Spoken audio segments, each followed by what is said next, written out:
On October 31st, 1995, in the small town of Maple Falls, Oregon, two 9-year-old twins walked out of their house to go trick-or-treating and never came back. Caleb and Lily Morgan, inseparable since birth, vanished on Halloween night wearing matching angel costumes their mother had sewn by hand. Search teams combed every street, every forest trail, every abandoned building within a 50-mile radius. The FBI brought in their best agents. Psychics called in from across the country, claiming to see visions. For 6 years, their mother Janet kept their bedroom exactly as they had left it, 2 beds neatly made, Halloween candy they never got to eat still sitting in bowls on their dressers. Then, in the autumn of 2001, a hiker stumbled upon something in the dense woods 20 miles from Maple Falls that would crack the case wide open. But what investigators found would shatter everything the town thought they knew about the Morgan family.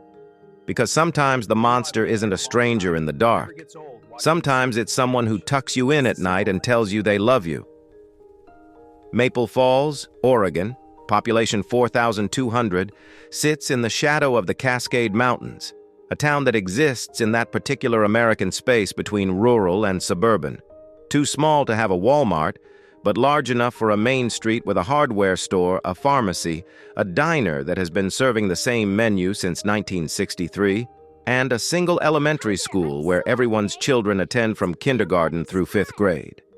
It is the kind of place where people leave their doors unlocked, where the local paper publishes the names of every high school honor roll student, and where a missing cat makes the front page unless something more serious happens. In 1995, Maple Falls was experiencing what the local Chamber of Commerce liked to call a renaissance, which meant that a few families from Portland had discovered that houses there cost a third of what they did in the city and had begun commuting the 90 miles for work. The town was divided about this. Old-timers resented the Californication, as they called it, even though none of the newcomers were actually from California. The younger generation saw it as proof that Maple Falls was worth something, that people with choices were choosing them. The Morgan family had lived in Maple Falls for 3 generations. Janet Morgan, 34 years old in the fall of 1995, had been born Janet Reeves in the very house where she now raised her children, on a 2-story Craftsman on Elm Street with a wide front porch and mature oak trees that dropped acorns on the roof all autumn. Her mother had died when Janet was 12. Her father, Warren Reeves, a retired logger with hands like tree roots and a face carved by 65 years of Oregon weather, still lived 2 streets over and came for Sunday dinner without fail.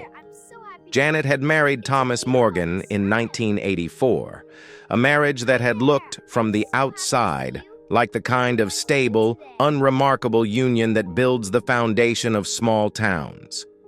Thomas worked as a mechanic at Bailey's Auto Repair on the highway, came home every evening by 6, attended the Methodist Church on Sundays, coached Little League in the summer. He was quiet in the particular way of men who learned early that words were not their medium, but he was steady. The people in Maple Falls described him as a good man, which was the highest compliment the town offered. The twins, Caleb and Lily, had been born on March 15, 1986, 2 minutes apart, Caleb first and Lily following so quickly, the doctor barely had time to announce the second child before she arrived. They were not identical.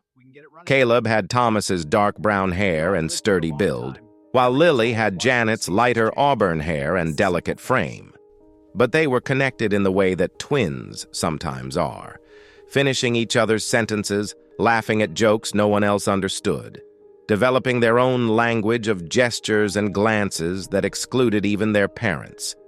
They were bright children, both reading above grade level, both with that particular combination of curiosity and caution that teachers call gifted. Caleb loved anything mechanical, and taking apart radios and small engines with the focused intensity of someone twice his age. Lily drew constantly, filling notebook after notebook with detailed pencil drawings of animals, buildings, and intricate patterns that seemed to emerge from some interior geometry only she could see.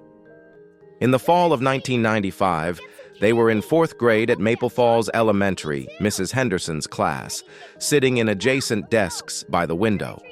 They walked to school together every morning, 2 blocks from Elm Street. They ate lunch together. They walked home together. They were a unit, a matched set, 2 halves of a whole that operated with such seamless coordination that people often forgot they were separate people. October 31st, 1995 was a Tuesday. School let out early at 1:30 p.m. to allow children time to prepare for trick-or-treating, and the weather was typical for late October in Western Oregon. Overcast, cool, but not cold. The kind of gray afternoon that makes electric lights seem warmer and more necessary than they actually are. Janet had taken the day off from her job at the county assessor's office to help the twins get ready. She had been working on their costumes for 2 weeks, 2 identical angel outfits with white bedsheet tunics, cardboard wings covered in aluminum foil, and tinsel halos attached to wire headbands. The twins had not asked to be angels. They had wanted to be dinosaurs, specifically velociraptors, which Caleb had become obsessed with after seeing Jurassic Park on video rental. But Janet had insisted. She told them angels were more appropriate, more innocent, safer somehow. And the twins had accepted this with the particular resignation of children who understand that some battles are not worth fighting. At 5:47 p.m., as the sun was beginning to set behind the mountain ridge, Janet took a photograph of Caleb and Lily standing on the front porch. The photograph still exists, entered into evidence as State's Exhibit 14A in the subsequent investigation. In it, both children are smiling, though Caleb's smile is slightly forced, while Lily's is genuine. They are holding plastic jack-o'-lantern buckets, not yet filled with candy. The halos catch the porch light and glow. They look impossibly young, impossibly vulnerable, impossibly alive. Janet called out final instructions. Stay together. Don't cross any streets without looking both ways. Be home by 7:30. And stay in the neighborhood. The twins nodded in unison, already turning toward the street where other costumed children were beginning to appear, moving in small groups from house to house, voices rising in chorus. Trick or treat! Thomas was working late that evening, a rush job on a transmission that needed to be finished before morning. He would not get home until nearly 9 o'clock. Janet watched the twins walk down the porch steps, across the lawn, and onto the sidewalk. She watched them join a group of children from their class. Mark Henderson, the teacher's son, dressed as a ninja. Sarah Kimball, dressed as a witch. Tyler Gaines, dressed as a ghost. The group moved as a cluster toward the first house on Elm Street, the Coopers, where Mrs. Cooper was known for giving out full-sized candy bars. Janet went back inside. She had cider warming on the stove and a bowl of candy by the front door for trick-or-treaters. Over the next 2 hours, she would open the door approximately 37 times, distributing candy to pirates and princesses and superheroes, commenting on costumes, recognizing most of the children from the neighborhood. At 7:42 p.m., 13 minutes after the twins were supposed to be home, Janet began to feel the first flutter of concern. She stepped out onto the porch and looked down Elm Street. Groups of children were still moving from house to house, but the crowds had thinned. She did not see 2 angels. At 7:58 p.m., she walked to the Hendersons' house, 2 streets over. Mark had come home at 7:30, his mother said. He had been with the twins for the first hour, but then the group had split up. The last time Mark saw Caleb and Lily, they had been walking toward Pine Street, the next block over. At 8:15 p.m., Janet called Thomas at the garage. He left immediately, driving home with grease still on his hands. At 8:33 p.m., they called the Maple Falls Police Department. The officer who took the call, Deputy Mike Patterson, knew the family. Everyone in Maple Falls knew everyone. He arrived at the house at 8:41 p.m., took their statement, and immediately put out a call on the radio for all available units. Within 20 minutes, every officer in the small department was on the street, driving slowly through the neighborhood, shining flashlights into yards and between houses. At 9:15 p.m., someone found Caleb's plastic jack-o'-lantern bucket on the sidewalk on Pine Street, near the intersection with Maple Avenue. It was lying on its side, candy spilled onto the pavement. And the tinsel halo was found 3 feet away, the wire bent as if it had been pulled off quickly. Lily's bucket and halo were nowhere nearby. At 9:47 p.m., the Deschutes County Sheriff's Office was notified. At 10:22 p.m., the Oregon State Police were contacted. At 11:08 p.m., the FBI field office in Portland received a call. By midnight, Maple Falls was flooded with law enforcement. By 1 a.m., search teams with dogs were moving through the streets. By dawn, the story had made the morning news in Portland, Eugene, and Bend. 2 9-year-old twins, dressed as angels, had vanished on Halloween night. The town of Maple Falls would never be the same. The first 48 hours of a missing child investigation are critical. This is when memories are freshest, when witnesses are most available, when the trail, if there is one, is still warm. The FBI knows this. The protocols are clear, methodical, and backed by decades of case studies. Special Agent Diana Mercer, assigned to the Portland field office and specialized in crimes against children, arrived in Maple Falls at 6:47 a.m. on November 1st and immediately set up a command center in the Maple Falls Community Center, a single-story building on Main Street normally used for town meetings and senior citizen lunches. Agent Mercer was 41 years old, a woman who had joined the Bureau in 1982 and had worked her way through the ranks with the kind of relentless competence that made her simultaneously respected and slightly feared by her colleagues. She did not engage in small talk. She did not waste time on theories without evidence. She worked with the assumption that every minute counted, which meant that her first 3 hours in Maple Falls were a blur of rapid-fire questions, systematic organization of personnel, and the establishment of clear protocols. The search grid was expanded to cover a 10-mile radius from the last known location on Pine Street. Every house on Elm, Pine, Maple, Oak, and Cedar Streets was visited and searched with the owner's consent. Every resident was interviewed. Every registered sex offender within a 50-mile radius was located and questioned. The twins' school was locked down, and every teacher, staff member, and student was interviewed. The dogs, trained tracking dogs from the State Police K-9 unit, had followed a scent trail from Pine Street east toward the wooded area that bordered the town. The trail had led approximately half a mile into the forest, and then vanished at a small clearing near an old logging road that had not been used in years. The road was accessible by vehicle. Tire tracks were found, but they were generic, consistent with dozens of different makes and models. The ground was too hard and too disturbed by years of disuse to yield clear impressions. By the afternoon of November 2nd, the investigation had established several key facts. The twins had left their house at 5:47 p.m. on October 31st. They had been seen by multiple witnesses trick-or-treating on Elm Street until approximately 6:30 p.m. Mark Henderson, their classmate, had last seen them at approximately 6:45 p.m. near the corner of Pine and Maple. No one had reported seeing them after 6:45 p.m. Caleb's bucket and halo were found on Pine Street, suggesting a struggle or a sudden event. And the tracking dogs had led searchers into the forest, then lost the trail at a logging road. What the investigation had not established was far more troubling. No one had seen a stranger. No unfamiliar vehicles had been reported in the neighborhood. No witnesses had heard screams or sounds of distress. It was as if the children had simply been erased from the visible world between 6:45 p.m. and 8:33 p.m., a window of less than 2 hours. Agent Mercer interviewed Janet and Thomas Morgan separately on the morning of November 3rd. The interviews took place in a small office at the community center, recorded on both audio and video.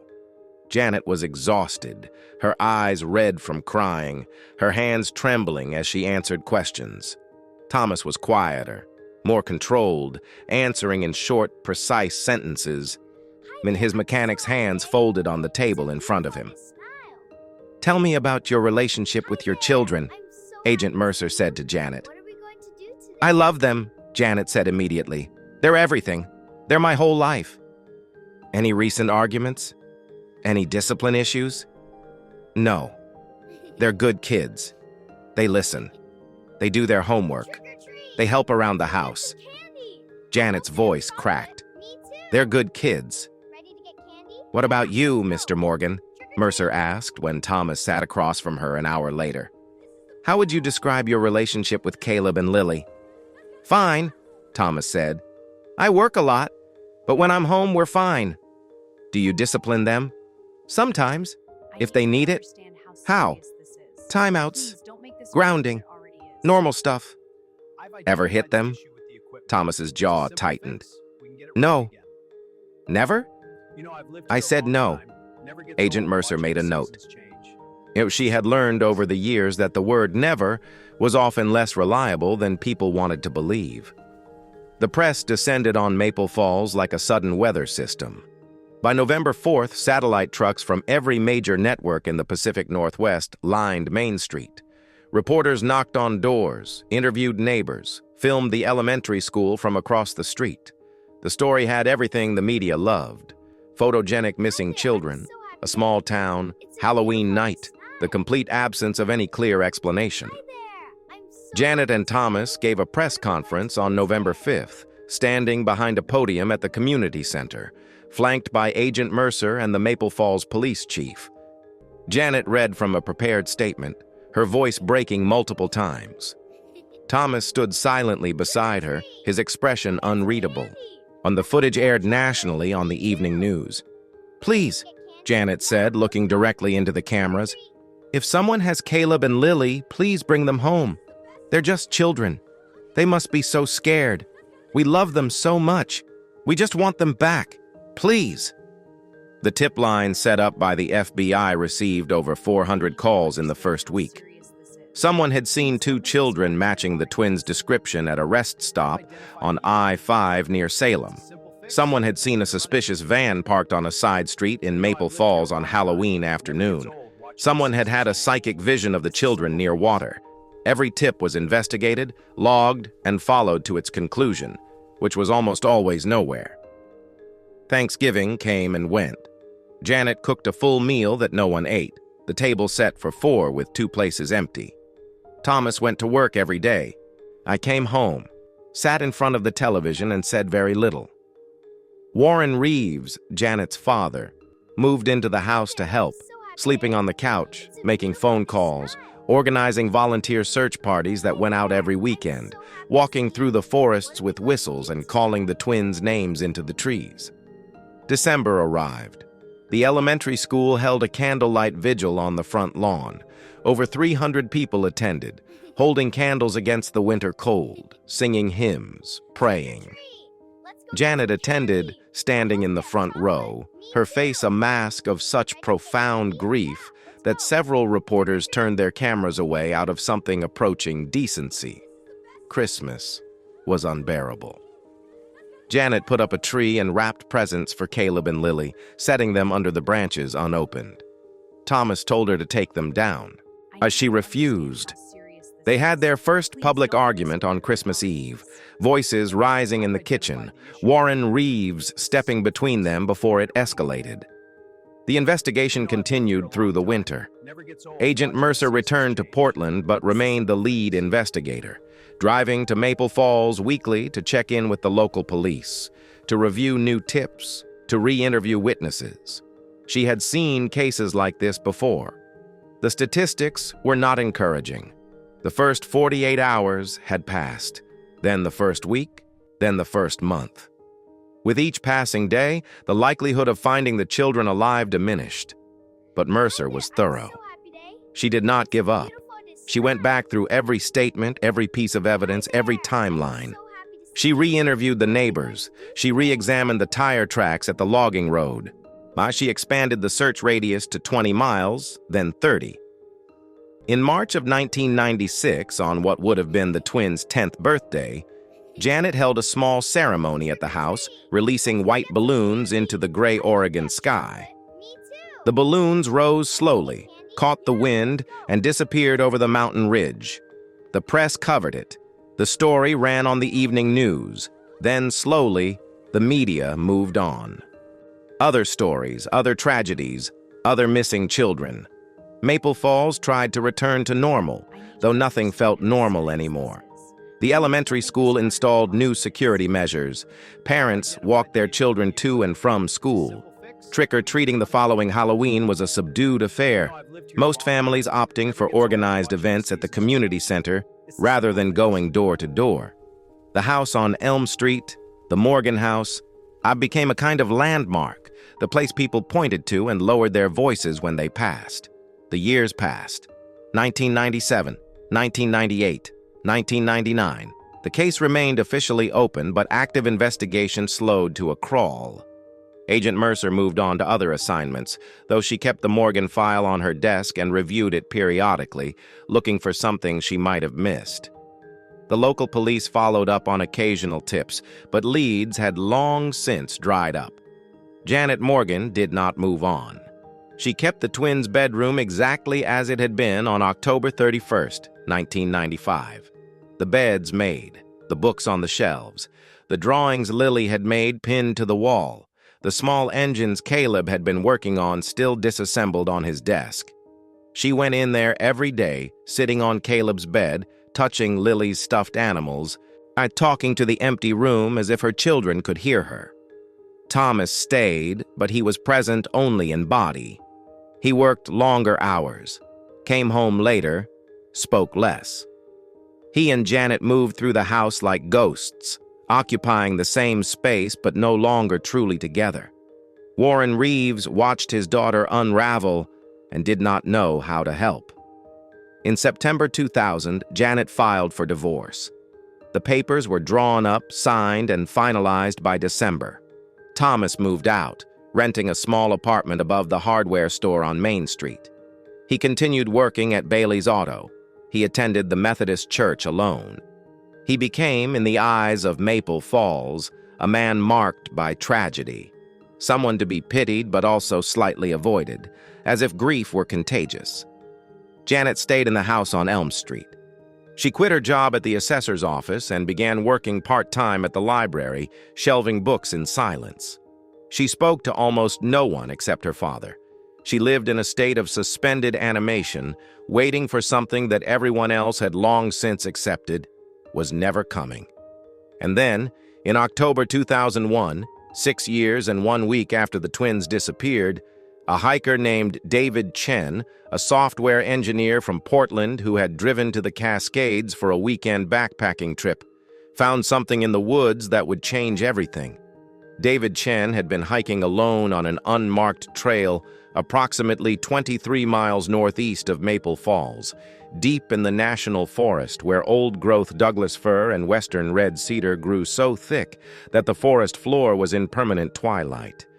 He had wandered off the trail, following a creek upstream, when he came to a small clearing and saw what looked like a structure half hidden by ferns and moss. It was a cabin, or had been once. A single-room structure built from rough-cut logs, the roof partially collapsed, the door hanging off its hinges. It was old, clearly abandoned for many years, the kind of forgotten structure that loggers or hunters had built decades ago and left to the forest. Chen almost walked past it, but something made him step closer, and when he did, he saw through the broken door something that made him stop breathing.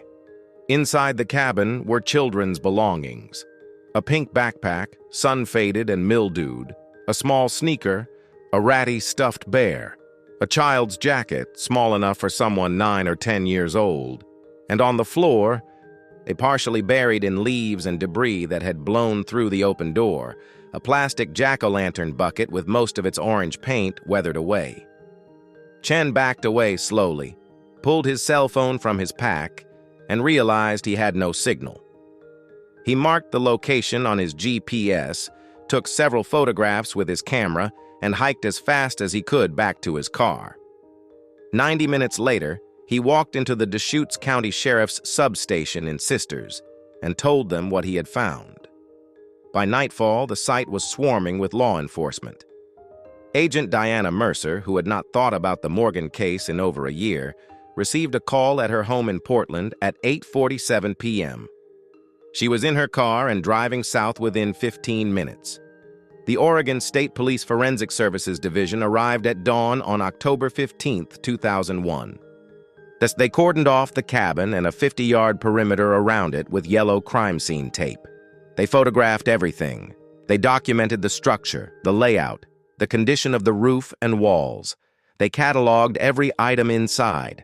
The backpack was pink with purple straps, a brand called JanSport that had been popular in the mid-1990s. Inside were a moldy notebook with drawings in it, rendered in pencil, the pages water-damaged but still partially legible.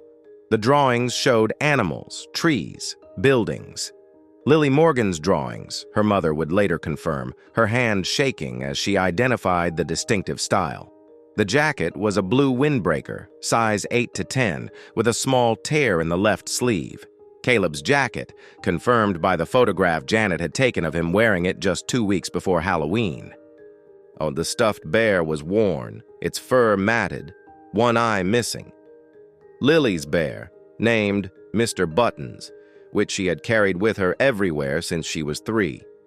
And the plastic jack-o'-lantern bucket, though weathered almost beyond recognition, matched the one seen in the photograph from Halloween night, the one Caleb had been holding on the front porch at 5:47 p.m. on October 31st, 1995. But that was not what made Agent Mercer's hands shake when she stood inside the cabin on the morning of October 16th, her flashlight beam cutting through the dim interior. What made her heart pound was what the forensics team found beneath the floorboards.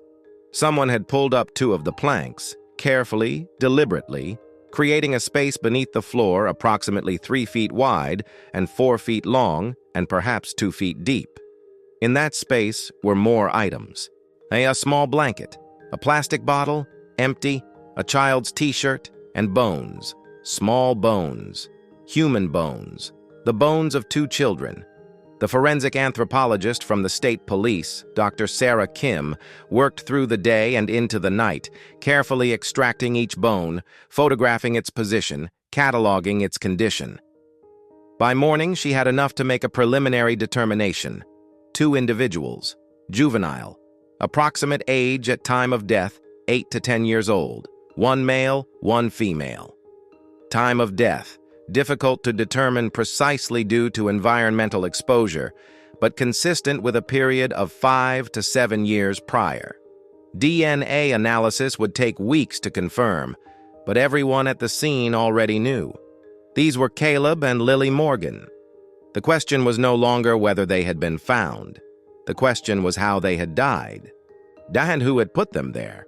The autopsy and forensic analysis took place at the Oregon State Medical Examiner's office in Portland over the course of 6 weeks. Dr. Kim worked alongside Dr. Raymond Torres, the chief medical examiner, and a team of forensic specialists who examined every bone, every fragment, every piece of physical evidence recovered from the cabin. The bones told a story, but it was an incomplete one, frustrating in its gaps.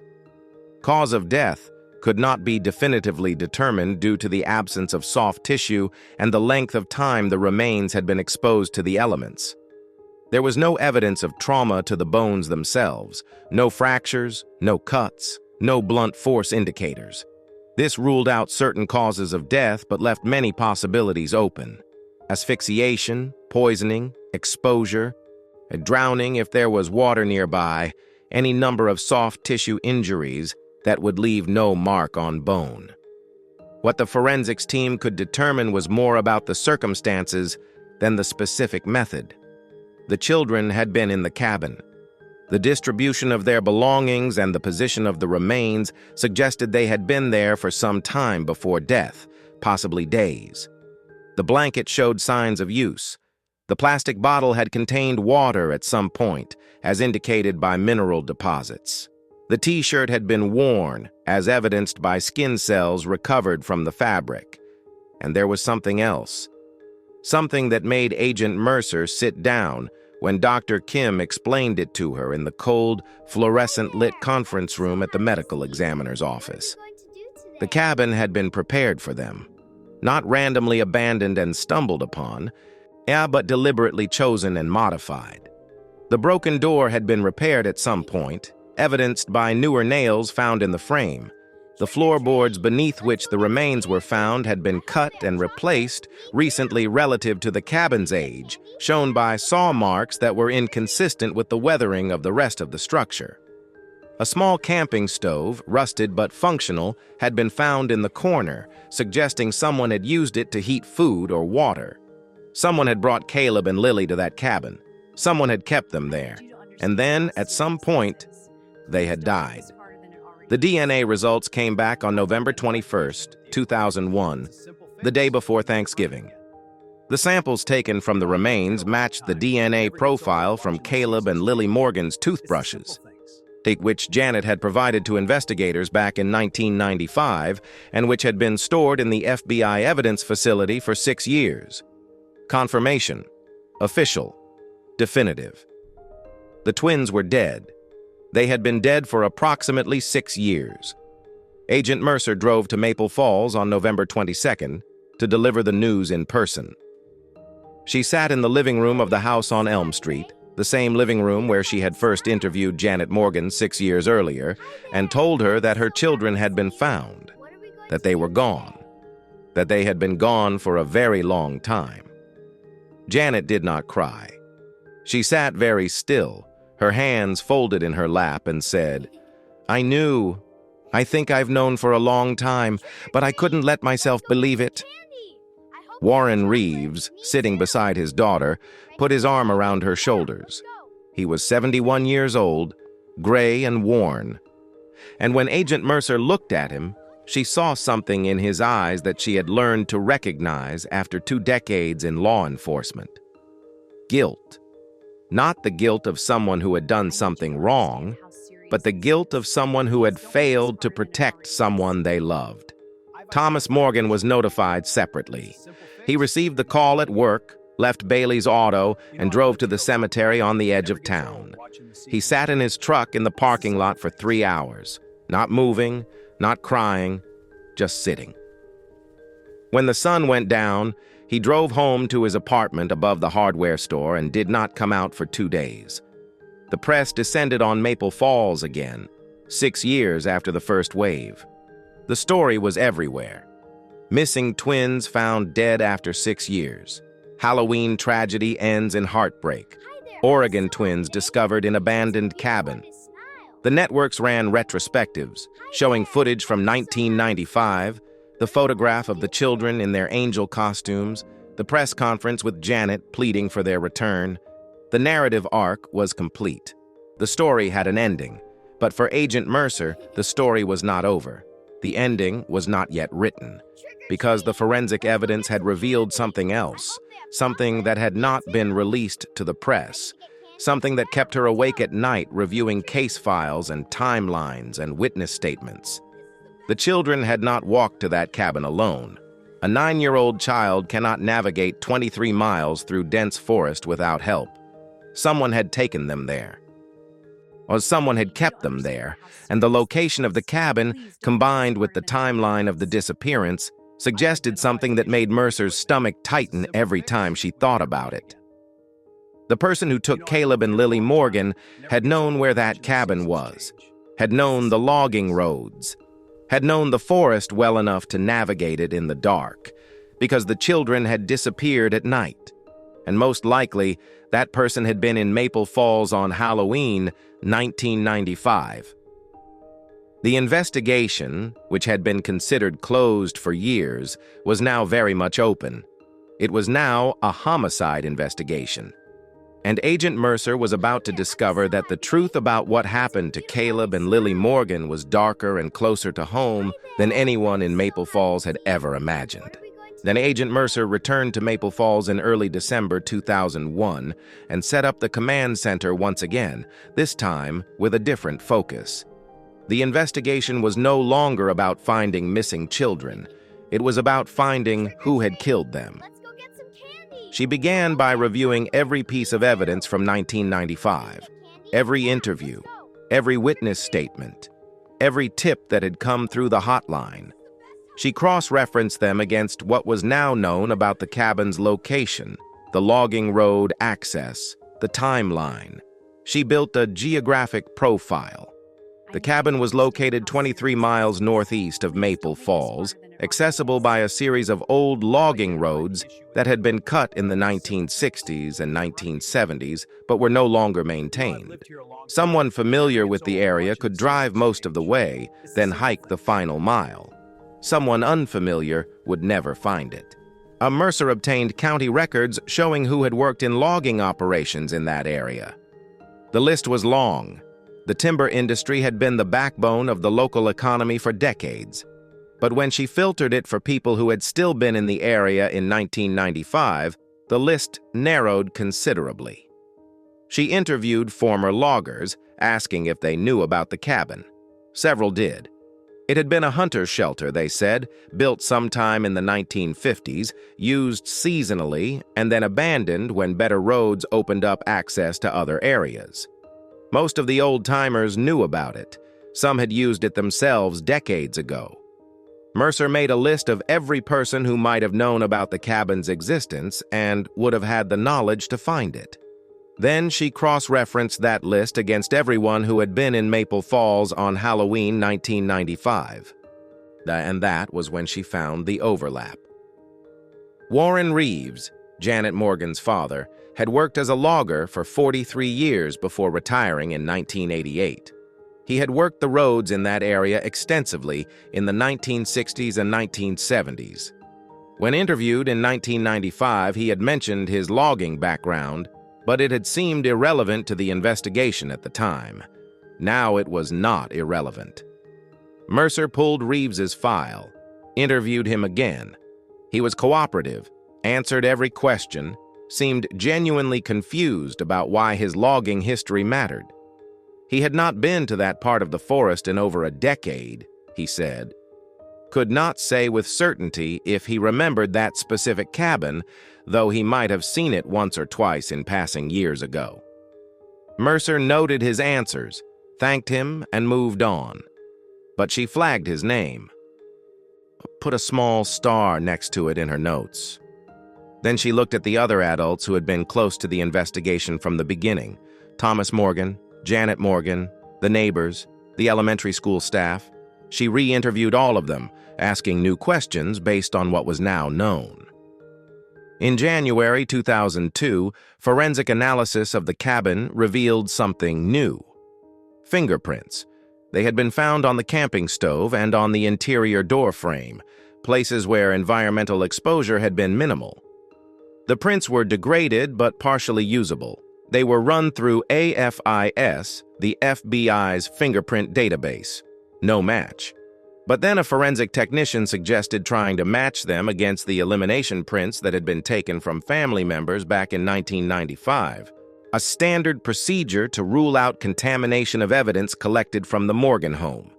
The prints matched Thomas Morgan. Agent Mercer sat in her office in Portland when the results came through and read the report 3 times to be certain she understood it correctly. Thomas Morgan's fingerprints were inside the cabin where his children's remains had been found. She drove to Maple Falls that afternoon. Thomas Morgan was arrested on January 18, 2002, at his apartment above the hardware store. He did not resist. He did not ask why. He simply put his hands behind his back when the officers told him to and allowed himself to be led down the stairs and into the police car while his neighbors watched from their windows. He was taken to the Deschutes County Sheriff's Office and placed in an interrogation room. So Agent Mercer sat across from him, a recording device on the table between them, and read him his Miranda rights. "Do you understand these rights?" she asked.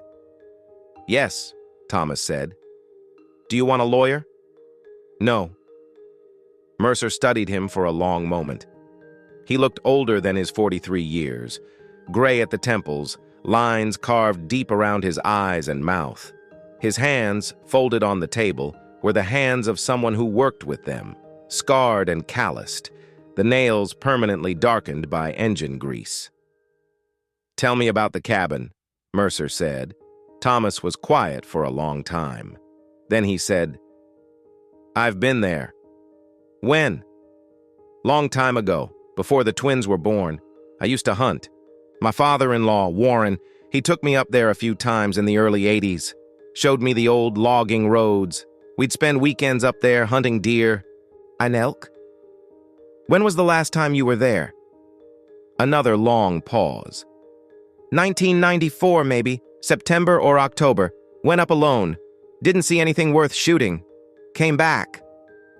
"Your fingerprints are inside that cabin, Mr. Morgan." "I just told you I've been there." "Your fingerprints are on a camping stove that forensic analysis suggests was used sometime in the mid-1990s. Thomas's jaw tightened. "I used the stove when I was there in '94. Made coffee. That's all." "Why didn't you mention this cabin to investigators in 1995 when your children disappeared?" "Because it never occurred to me it was relevant. It's 23 miles from town. Why would I think two 9-year-olds walked 23 miles through the forest?" "They didn't walk. Someone took them." Thomas looked at Mercer directly for the first time. "Yeah, I didn't take my children to that cabin and kill them." "Then how did they get there?" "I don't know." "Who else knew about it?" "I don't know. Warren knew. Probably some of the other guys he logged with. It wasn't a secret." "Did you tell anyone about it?" "No, why would I?" Mercer leaned forward. "Mr. Morgan, your children disappeared on Halloween night 1995. They were last seen at 6:45 p.m. You were working late that night. What time did you get home?" "Around 9. Can anyone confirm that?" "My boss, Doug Bailey. He was there when I left." "What time did you leave the shop?" 8:30, maybe a little after." "That's a 30-minute drive from the shop to your house?" "No. 15. 20 minutes. "So where were you between 8:45 and 9 o'clock?" "I stopped for gas." "Where?" "The Shell station on Highway 20. Can anyone confirm that?" Thomas hesitated. "I don't remember. It was 6 years ago. I paid cash. I didn't talk to anyone." Mercer made a note. Then she asked, "Did you love your children, Mr. Morgan?" "Yes." "Did you ever lose your temper with them?" "Everyone loses their temper sometimes." "Did you ever hit them?" "No." "Never." "I said no." Mercer pulled a file from her briefcase and opened it. In 1994, a neighbor reported to CPS that they had heard yelling and what sounded like a child crying from your house. A social worker came to investigate. The case was closed after one visit. Do you remember that? Thomas's face was stone. Lily had a tantrum. She was screaming. I sent her to her room, and the neighbor overreacted. The neighbor said they heard an adult male yelling, "Shut up, or I'll give you something to cry about." I was frustrated. I didn't hit her. But you threatened to. No, I was... Thomas stopped, took a breath. I would never hurt my kids. Then explain to me how your fingerprints ended up in the cabin where their bodies were found. I told you. I was there in '94. And you expect me to believe that's a coincidence? I don't care what you believe. It's the truth. The interrogation continued for another 90 minutes. Mercer pressed every angle she could think of, looking for inconsistencies, contradictions, anything that would crack his story. Thomas repeated the same answers. He had been to the cabin, years ago, for hunting. He had not taken his children there. He did not know how they ended up there, and he had been working the night they disappeared. Finally, Mercer stood. You're being held on suspicion of homicide, Mr. Morgan. You'll be transferred to county jail pending arraignment. Thomas looked up at her. I didn't kill my children. Then who did? He said nothing. Thomas Morgan's arrest made national news. The story had every element the media craved. A father accused of murdering his own children, a 6-year-old cold case suddenly solved, a small town in shock. Hi there. Camera crews returned to Maple Falls. Reporters interviewed everyone who would talk. The narrative hardened quickly. Thomas Morgan, the quiet mechanic, the good man, had been hiding a terrible secret. But Agent Mercer was not convinced. She had interviewed hundreds of suspects over her career. She knew what guilty looked like. Thomas Morgan looked like many things. Tired, broken, defensive, angry, but he did not look guilty. Not in the way that mattered, not in the way that fit. The problem was the evidence. The fingerprints placed him at the cabin. His story was plausible but unverifiable. He had no alibi for the critical window of time on Halloween night.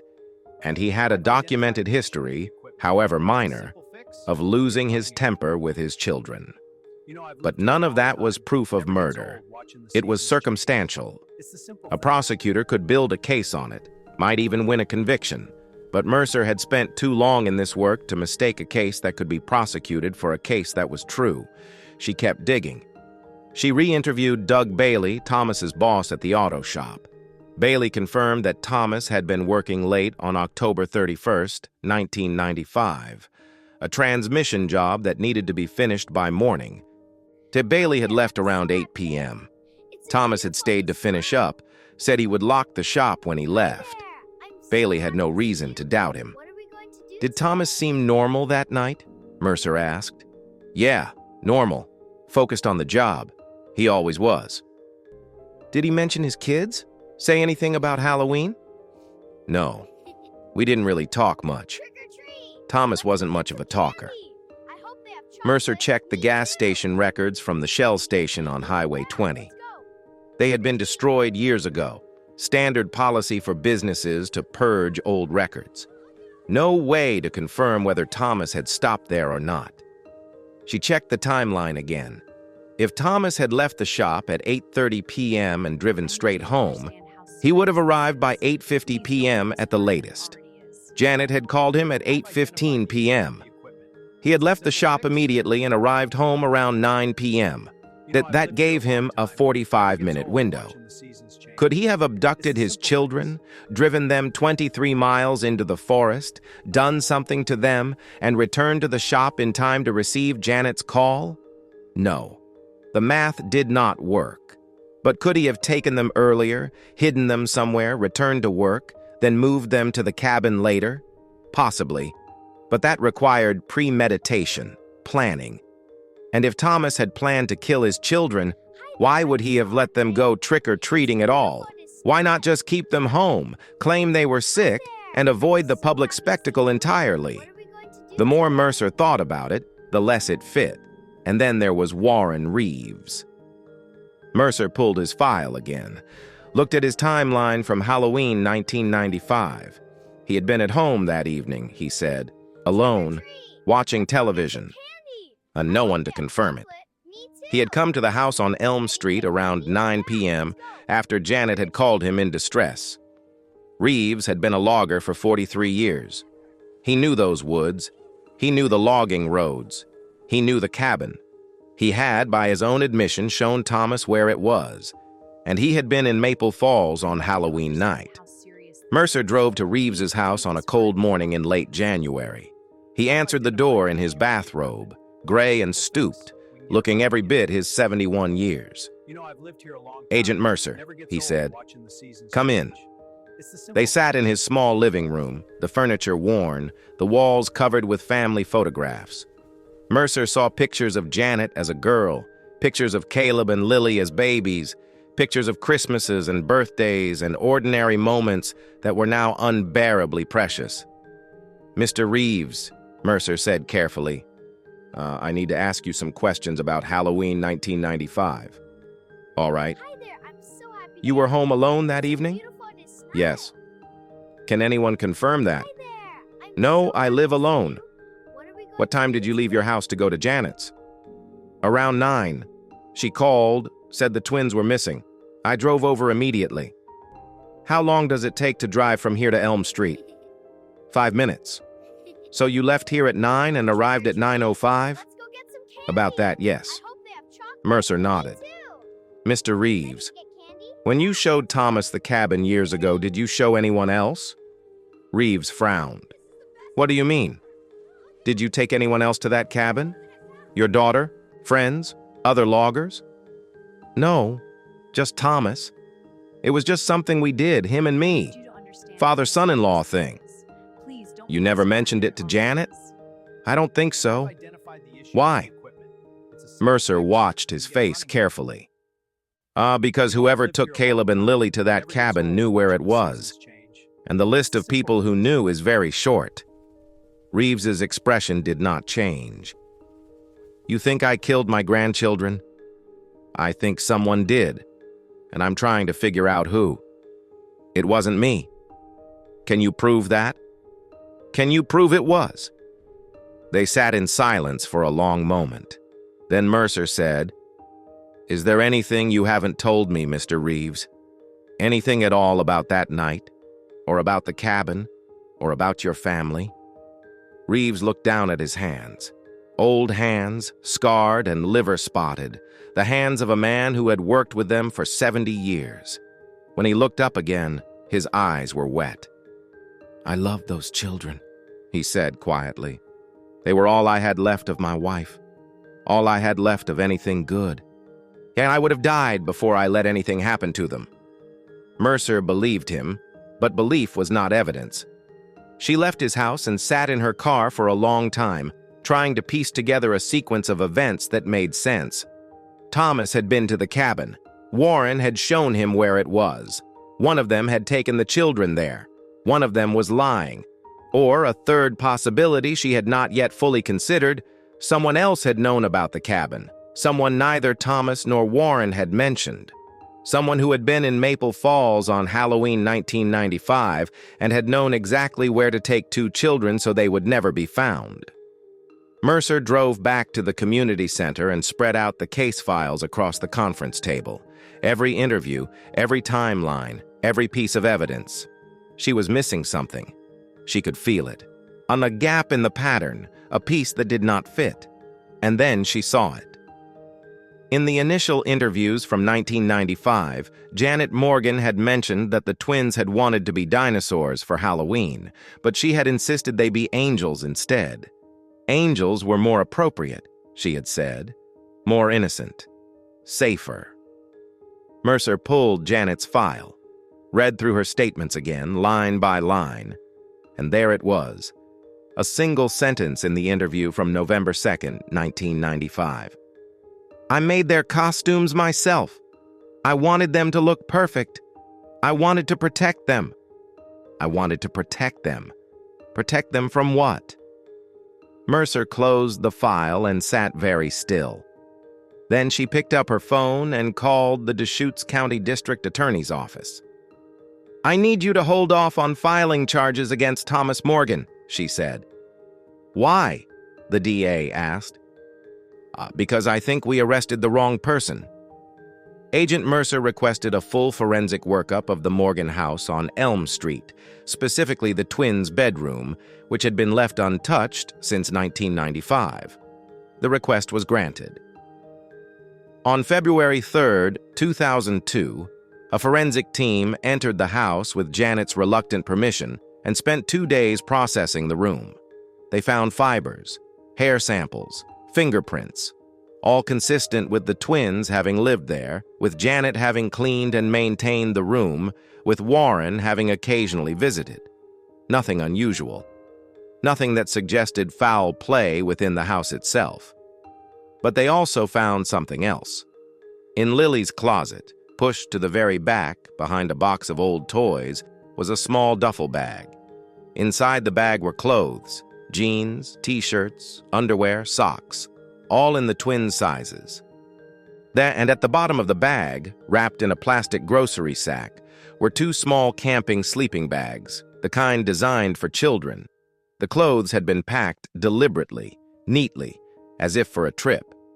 Janet was shown the bag. She stared at it for a long time. "Have you seen this before?" Mercer asked. "No," Janet said. "I've never seen it." "Did the twins pack it?" "I don't know. I don't think so. They would have told me if they were packing for something." "When was the last time you were in Lily's closet?" "I go in there every day, but I don't go through their things. I just... Look. Sit. Remember." Mercer had the bag taken to the lab. The contents were analyzed. The sleeping bags were a specific brand, Coleman, manufactured between 1992 and 1996, widely available at sporting goods stores throughout the Pacific Northwest. The clothes were unremarkable, but the fact that they had been packed at all was significant. Someone had prepared for the twins to be away from home. Someone had packed supplies for them, and that someone had hidden the bag in Lily's closet where it would not be easily discovered. Mercer went back to the files, looked again at Janet's statements from 1995, looked at her behavior over the 6 years the twins had been missing, looked at her relationship with Thomas, the divorce, the way she had kept their room preserved like a shrine. Then Mercer did something she almost never did. She called in a forensic psychologist. Dr. Ellen Vasquez, a specialist in family dynamics and trauma, reviewed the case files and spent 3 days in Maple Falls interviewing Janet, Warren, and Thomas separately. She observed Janet in her home. She asked questions about the twins' childhood, their behavior, their relationship with their parents. When she delivered her report to Agent Mercer, it contained a section that made Mercer's hands shake as she read it. Janet Morgan presents with markers consistent with severe anxiety disorder, obsessive-compulsive tendencies, and what may be diagnosed as factitious disorder imposed on another, formerly known as Munchausen syndrome by proxy.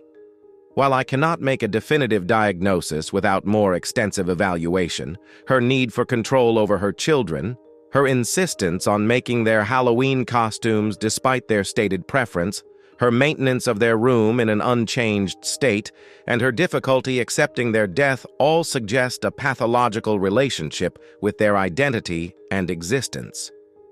It is possible, though not certain, that Mrs. Morgan's need to protect her children may have manifested in extreme behavior. Mercer read the report twice. Then she requested a search warrant for Janet Morgan's personal belongings, including her car, which had been the same car she drove in 1995, a 1989 Honda Accord that she had kept meticulously maintained. The forensic team processed the car on February 10th. They found nothing in the passenger compartment, but when they opened the trunk and pulled up the spare tire, they found soil samples embedded in the carpet. The soil was sent to the Oregon State Police Crime Lab for analysis. The results came back on February 18th. The soil composition matched samples taken from the clearing near the cabin where Caleb and Lily's remains had been found. Janet Morgan's car had been at that cabin. On February 22nd, by 2002, Agent Diana Mercer sat across from Janet Morgan in the same living room where she had delivered the news of the twins' deaths 3 months earlier. Warren Reeves sat beside his daughter, his face gray and confused. Thomas Morgan, released from jail 3 days earlier when charges were dropped, sat in a chair by the window, saying nothing. "Mrs. Morgan," Mercer said carefully, "I need to ask you some questions about your car." Janet looked at her with eyes that had not fully focused since November. "My car?" "Yes, specifically about whether you've ever driven it to a location approximately 23 miles northeast of here, near the old logging roads." "No, I don't think so. I don't go up there." "Forensic analysis found soil in your trunk that matches the location where your children's remains were discovered." The room went very still. "That's not possible," Janet said. "The analysis has been verified by 2 independent labs." Warren put his hand on his daughter's arm. Janet, what is she talking about? Janet was shaking her head slowly.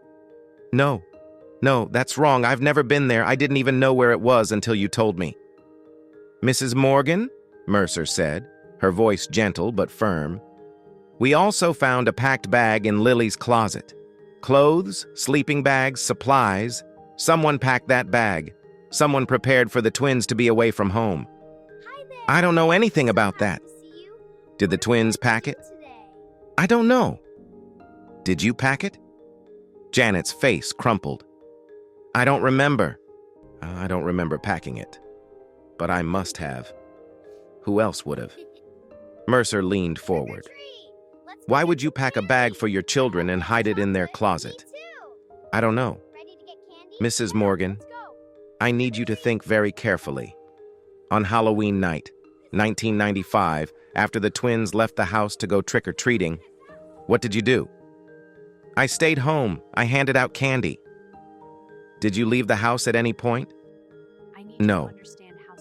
Are you sure? Janet started to speak, then stopped. Her eyes, which had been distant, suddenly sharpened with something that looked like fear. There was a gap. I don't remember a gap. What do you mean? I remember the twins leaving. I remember them walking down the street.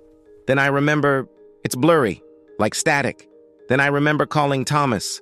Oh, but I don't remember what happened between. How long was that gap? I don't know. An hour?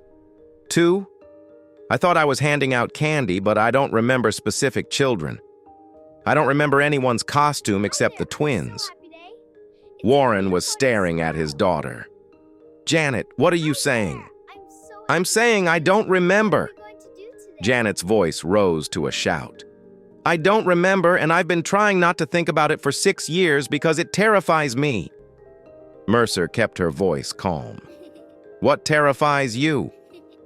Janet looked at her, and for the first time since Mercer had met her, the careful composure cracked completely open. That I did something. That I don't remember doing it. That I hurt them and I don't know why. The confession came slowly, painfully over the next 4 hours. Janet Morgan had experienced dissociative episodes since she was a teenager, blackouts during which she would lose time and have no memory of her actions. The episodes had worsened after her mother's death when she was 12. She had seen a therapist in her 20s who had diagnosed her with a dissociative disorder, likely triggered by childhood trauma. She had managed it for years, had kept it under control, had built a life despite it. But the episodes had never fully stopped. She would lose minutes, sometimes hours. She would find herself in places she didn't remember going. Once, she had found herself in her car on the highway with no memory of getting in or starting to drive. She had never told Thomas, had never told her father, had never told anyone except the therapist, who had died in 1992. She had been terrified that if anyone knew, she would be seen as unfit, unstable, dangerous. And on Halloween night 1995, she had lost time. She remembered seeing the twins walk down the street. She remembered standing on the porch. Then nothing. Static. A blank space. The next clear memory was realizing they should have been home and they were not. But there were fragments. Images. Not quite memories, but impressions. The twins in the car. Darkness. Trees. A building. The twins crying. Her own voice saying, "It's okay. You'll be safe here. No one can hurt you here." She did not trust these fragments, did not know if they were real or constructed, memories or guilt-driven hallucinations. She had spent 6 years trying not to examine them too closely because the alternative, that she had done something to her own children during a dissociative state, was too terrible to bear. Agent Mercer listened to all of this and felt something she rarely felt in her work, profound sadness. "Mrs. Morgan," she said finally, "do you believe you took your children to that cabin?" "I don't know." "Do you believe you killed them?" "I don't know." "Why would you have done that?" Janet's voice was barely a whisper. "To protect them." "From what?" "From everything. from strangers, from the world, from growing up and getting hurt. I don't know, I needed them to be safe. And the only way I could keep them safe was to keep them close, to keep them mine. Warren was crying silently, his face in his hands. Thomas sat by the window, was staring at his ex-wife as if seeing her for the first time. Mercer asked the question she already knew the answer to. "Did you know about the cabin?" "My father mentioned it once, years ago. He said he used to go hunting there with Thomas. I didn't think about it until..." She trailed off. "Until when?" "Until a few weeks before Halloween. I'd had an episode, lost a few hours. When I came back, I was in my car on a logging road. I didn't know how I'd gotten there. I drove around until I found my way back. I remember seeing the cabin. I remember thinking it was far away from everything, safe." The pieces clicked into place. Janet had found the cabin during a dissociative episode weeks before Halloween. Some part of her, the part that operated during the blackouts, had decided it was the perfect place. I had packed the duffel bag with supplies, had waited for the right moment, and on Halloween night, when the twins were out in the open, visible, vulnerable, that part of her had taken over, had called to them somehow, had convinced them to get in the car, had driven them to the cabin. And then what? Had she intended to keep them there? To hide them from the world? Or had something gone wrong? Janet could not say. She had no memory of what happened after reaching the cabin, if that was even a real memory. She had no memory of how the twins died. She had no memory of burying them. But the evidence was clear. Her car had been there. The soil proved it. The packed bag proved premeditation, even if unconscious. And the specific pathology of wanting to protect her children by removing them from the world entirely fit the profile of someone with her disorder acting in an extreme dissociative state. Janet Morgan was arrested on February 23, 2002, and charged with 2 counts of second-degree murder. She did not resist. She did not cry. She simply said, "I'm sorry. I'm so sorry. I never wanted to hurt them." The trial took place in the fall of 2002. The prosecution presented the forensic evidence, the soil samples, the packed bag, Janet's own confession of lost time and dissociative episodes. The defense argued diminished capacity, mental illness, lack of intent. Expert witnesses testified about dissociative disorders, about how someone could commit acts during a blackout that they would never commit while conscious. When the jury deliberated for 4 days, they returned a verdict of guilty on both counts, but with a recommendation for psychiatric treatment rather than a traditional prison sentence. Janet Morgan was sentenced to an indefinite term at the Oregon State Hospital, a psychiatric facility, where she would remain until such time as she was deemed no longer a danger to herself or others. She was admitted on December 3, 2002, 7 years and 1 month after her children disappeared. Warren Reeves never spoke to her again. He died of a heart attack in 2004, 2 years after the trial. Thomas Morgan remained in Maple Falls for another year, then moved to Eastern Oregon, to a town where no one knew his name or his story. He changed his name, found work in a different auto shop, and lived quietly. He never remarried. He never had more children. And he carried the weight of what had happened for the rest of his life, not because he was guilty of the crime, but because he had failed to see what was happening in his own family. And in the Oregon State Hospital, Janet Morgan sat in a room with barred windows and tried to remember, tried to piece together the fragments of that Halloween night, tried to understand what part of her, operating in the darkness of a dissociative state, had believed that the only way to keep her children safe forever was to put them somewhere no one could ever find them. She never remembered. The memories, if they existed, stayed locked behind the wall of dissociation that had protected her from the truth for 7 years. But sometimes late at night she could hear their voices, Caleb asking why they were leaving, Lily crying that she wanted to go home, and her own voice, distant and strange, saying over and over, It's okay. You're safe now. No one can ever hurt you. I promise.